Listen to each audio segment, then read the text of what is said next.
Vernon Cervantes. Ngayon nasa ako sa Tagapo, Santa Rosa. Na-aksidente ako for 2 years, ganito na ako. Bumigay yung yung lumbar area sa L5S1 at nakita naman dito sa MRI at na-confirm naman ng EMG. Malaki talaga ang epekto nito sa sa buhay ng tao. Yung mga daily activities pa lang, mahirap na gawin.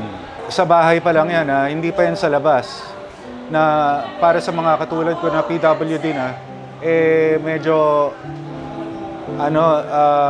ayaw na lumabas yung iba, sa totoo lang. Kasi nga, mahirap ang may kapansanan. Yung level na dating na-achieve namin, hindi na namin ma-achieve. Sa tingin ko, yun yung isang rason.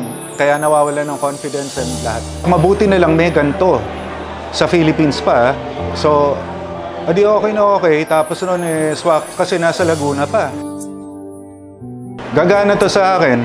Na-feel ko yung power na yan dati medyo bumalik kasi inaangat niya yung foot. So, mas confident na ako na kunwari umakyat ng stairs with more confidence than before. Kasi nga malaki matutulong nito. Mas marami na siguro akong pwede magawa. Yung mga dating hindi ko ma-achieve, most likely baka ma-achieve ko pa.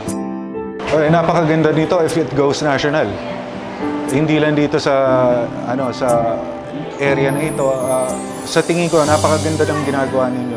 Thank you very much sa Akay ni Sol party list and the leader, si Governor Sol Aragones. And yun lang, more power, just keep doing what you're doing and God bless.